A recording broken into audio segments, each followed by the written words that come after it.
Hi.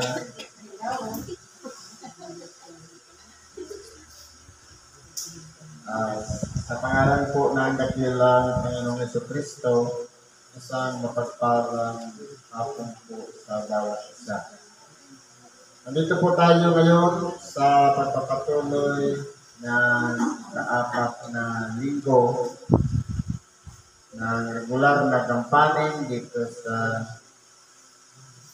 Templo San Maria. Ngayon po, meron pa tayong isang sitas.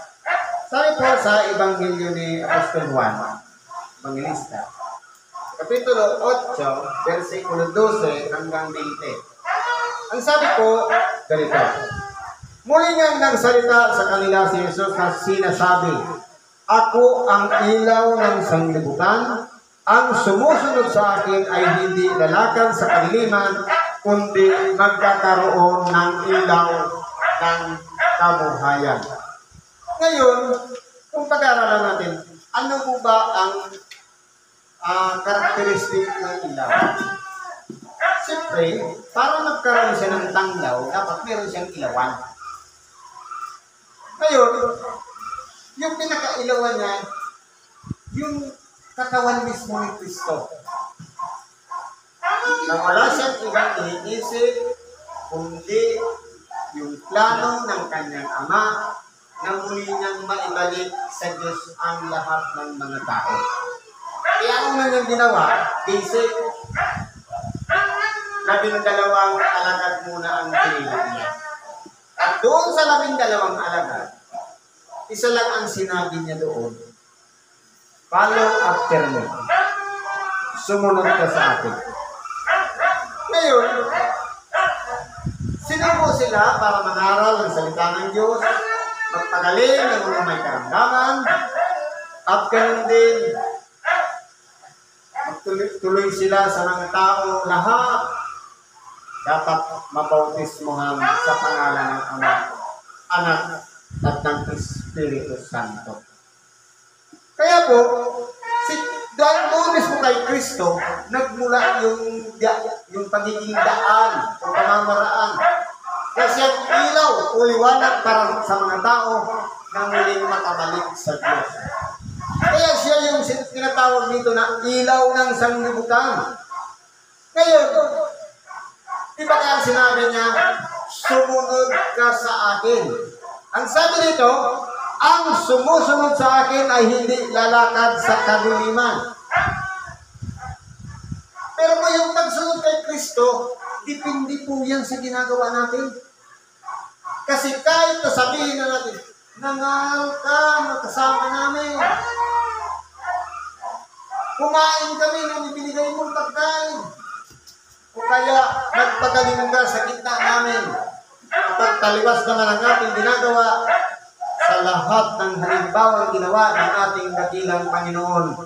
Sabi niya, hindi ko kayo nang nakikilala kung kayo'y taga-saan. Kaya para makilala tayo ni Kristo, dapat maramdaman natin sa ating puso na nandyan siya sa ating kaloob-looban. Nagahari ang pag-ibig sa kapwa. Nagahari ang pagsunod sa kalooban ng ating dakilang Panginoon. Kapag pinag-aharian na tayo ni Kristo, doon natin masusumpungan. Kasama na tayo nasa liwanag. Nang natatanglawan na, kumbaga yung bunga ng ating mga ginagawa ay pawang mabubuti ang makikita ng ating mga kapwa. Kaya yun na yung liwanag. Yung kalinisan ng ating pagiging isang taong matuwid o mabuti ayon sa kalooban ng Diyos. Panito, sinabi nga sa kanya ng Pariseo, nagpapatutuo ka sa iyong sarili, hindi totoo ang pagtutuo mo. Kahit siyempre, yung mga Pariseo, mga panatiko, ang gusto nila yung patutuo ng hindi lang isa, kundi merong ikalawa. Kumbaga, sa pamamagitan ng sinabi ng isa, dapat mayroong witness para yung patutuo maging constant. Kumbaga, matibay ang patutuo. Dahil nga ang mga Pariseo, ganun yung pananaw nila. Ngayon, anong paliwanag ng ating dakilang Panginoon? Sumagot si Jesus sa kanila'y sinabi, "Bagamat ako'y nagpaparutuo sa akin din, ay totoo ang aking patutuo.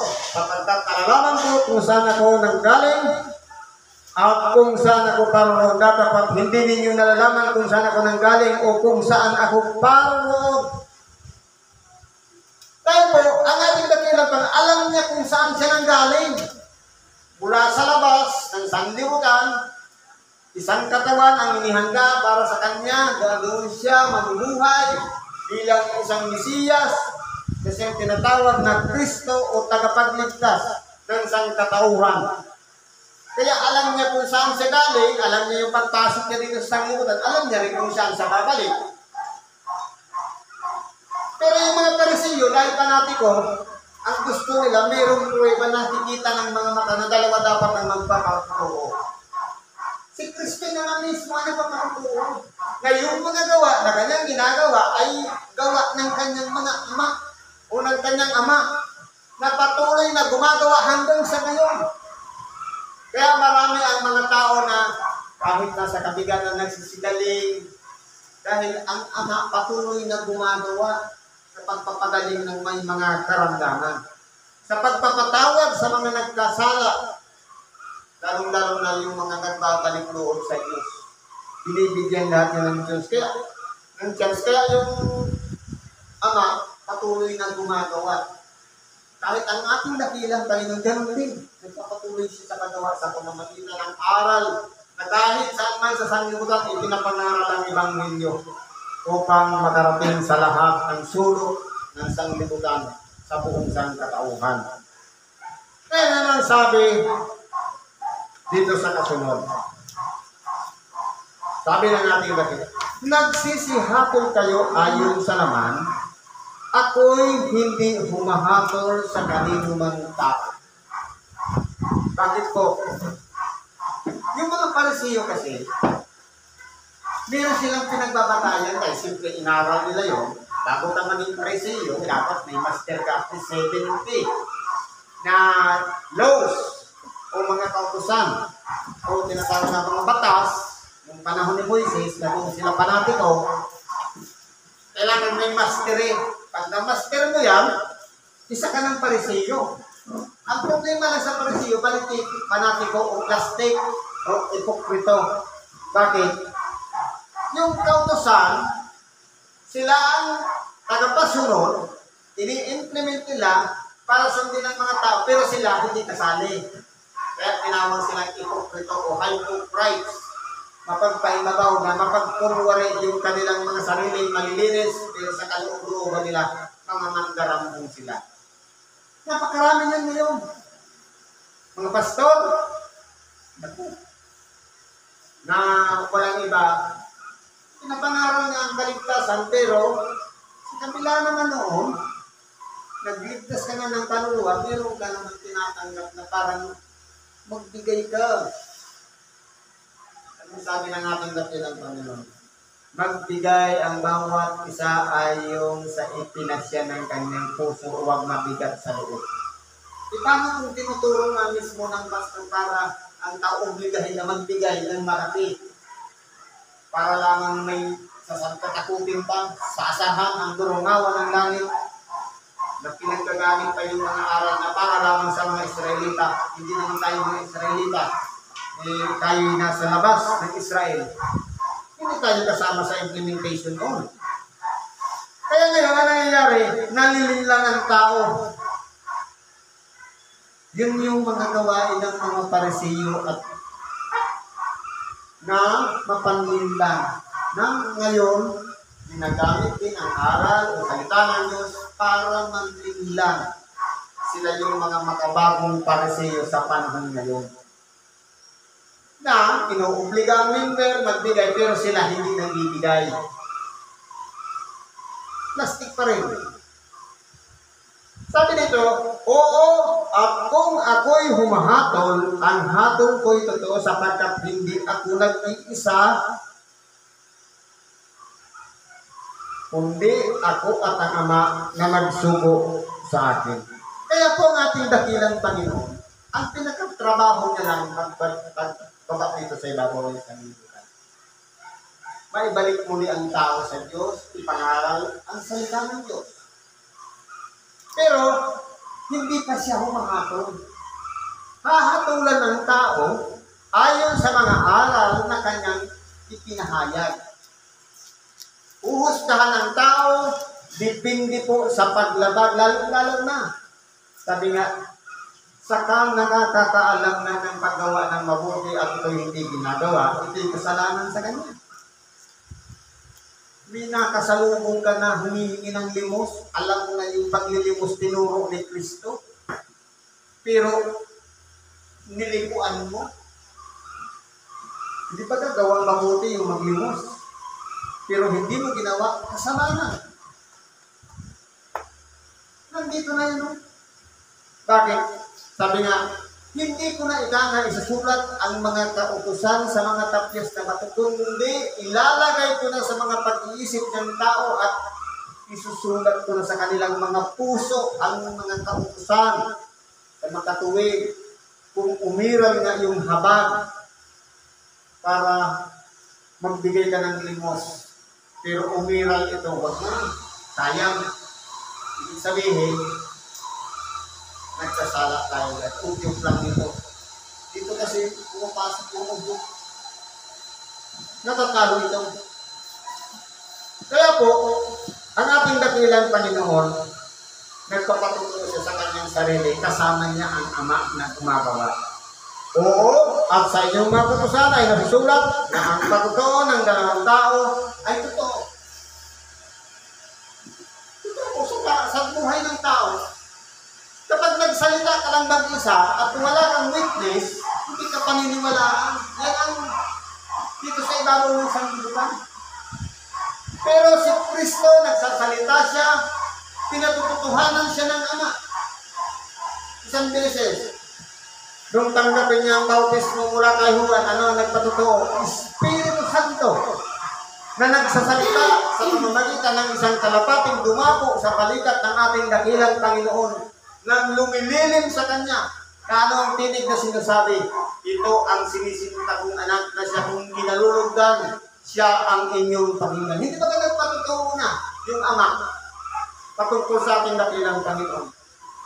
At pangalawa, nung kasama niya si Santiago, si Pedro at Juan umakyat sa bundok, at habang lumalayo ang ating dakilang Panginoon, nagliwanag sa paligid nila at kausap na doon si Moises at Elias. At natakot yung tatlo, nagrekomenda pa. Ano kayo, gumawa tayo dito ng tatlong kumul, isa kay Moises, isa kay Elias, isa sa'yo. Pero hindi naunawaan ni Simon Pedro yung kanyang sinasabi. Kaya ano nangyari? Meron na naman silang tinig na narinig. Ito ang sinisinta kong anak na siya kung kinalulugdan, siya ang inyong pakinggan. Pero pagdating po sa mga Pariseo, hindi nila alam yun. Pero yung mga lingkod, kung nagasunod ng ating dakilang Panginoon, yung tatlo na palaging kasama ng ating dakilang Panginoon, alam nila na si Kristo ay hindi nag-iisa, palaging naroon ang Ama na kasama niya. Kaya nga sinabi ng ating dakilang Panginoon, walang kahiligan ng ulo ang anak ng tao. Dahil po, kumbaga, walang tumatanggap sa ating dakilang Panginoon Hesus Kristo. Ang tumatanggap lang sa Kanya, yung mga nagsisisunod sa Kanya. Yung dalawang alaga. Pero mahihina pa ang kanilang pananalig. Bagamat si Simon Pedro ay medyo mayabang, sabi niya, hindi kita iiwan hanggang kamatayan. Pero anong nangyari? Sabi ng ating dakilang Panginoon, alalahanin mo Pedro, bago tumilawak ng makalawang manok, 3 beses mo akong itatapwa. Taliwala lang yung si Simon Pedro. Pero yung natatwa niya na, naalala niya yung manok nung tumilawak, nagsisipo si Simon Pedro. Nandun pa rin yung kapakukabaan magagat mayabang si Simon Pedro. Tuloy natin. Sabi ng ating dakilang Panginoon, Ako ang nagpapatotoo sa akin din, at ang amang nagsuko sa akin ang nagpapatotoo sa akin. Para maging intact yung samahan ng ama at ng anak, dapat kung ano yung sinasabi ng anak, dapat pinatutuhanan din ng ama. Kaya nagiging powerful yung pangangaral ng ating dakilang Panginoon. Dahil sa oras na may lumapit sa kanya na may karamdaman, kapag pinapagaling, sinasabihan ng ating dakilang, magaling ka na magkasama. Gumagawa nga na nakasama niya para gumaling yung tao. Para muling maibalik sa dating kalagayan na malakas ang tao.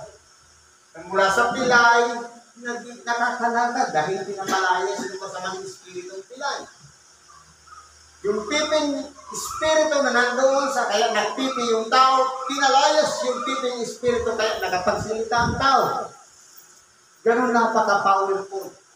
Pati yung mga bingi, lahat, may kito, datang yan ay pinagaling. Hindi lang si Kristo nag-iisa doon, kundi kasama niya ang ama na nagpapatotoo na napaka-powerful o makapangyarihan ng ating dakilang Panginoon, Hesus Kristo. Pero yung mga tao nakapaligid sa kanya, hindi siya kilala. Pariseo, mga matatanda ng bayan, mga Saduceo, lahat kanyang hindi kilala si Kristo.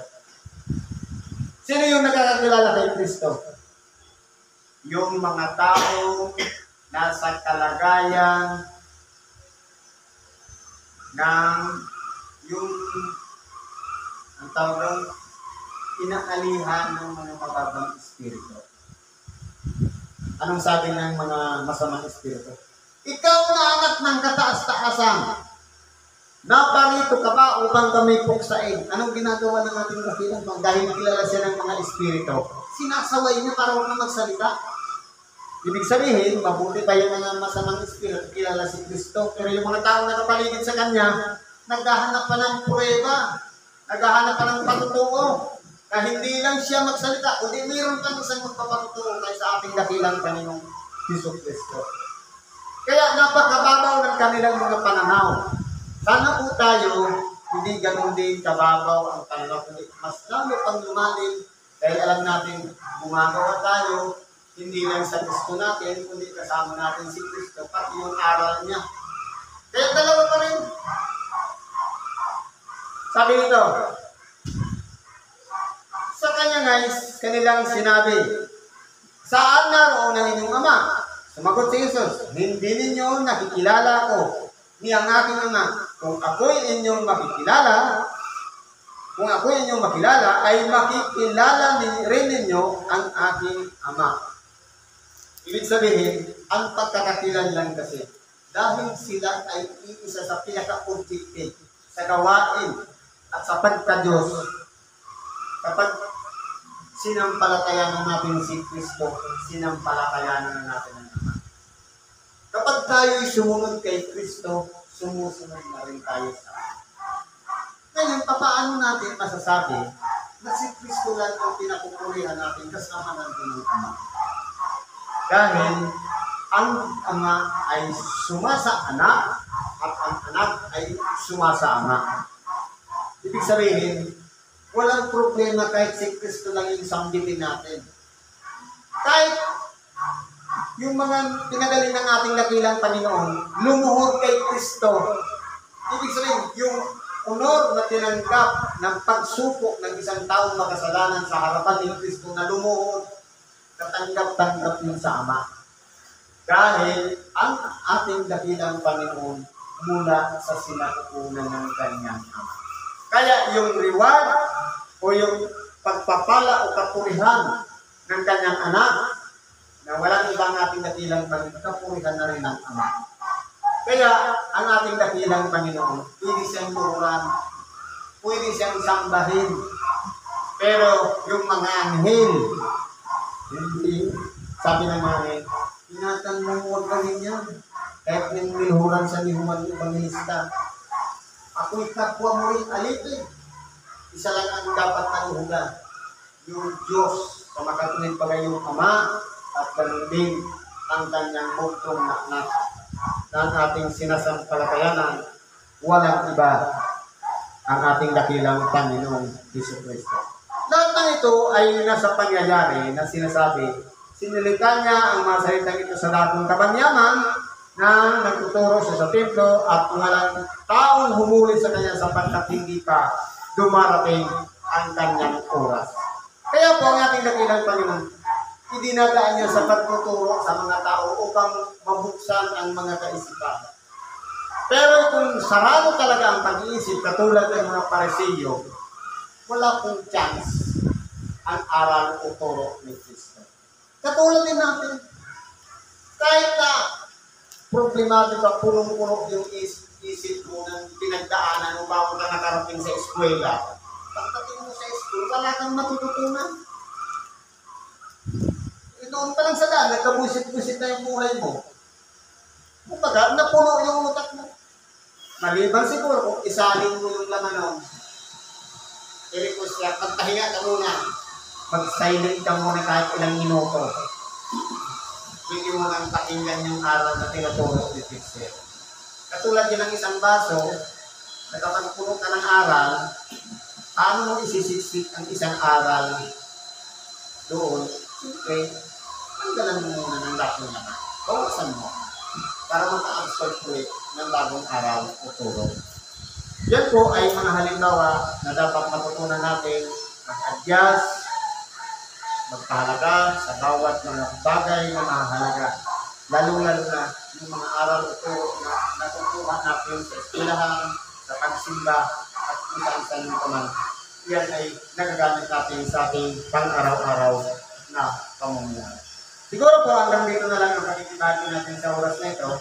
Salamat po sa Diyos at anuman ang ating kahilingan, karaingan, idulog po natin yan sa Diyos at pangunahan niyo tayo sa ating mga ginagawa upang manatili tayo sa pagsunod sa kalooban ng ating dakilang Panginoong Jesucristo.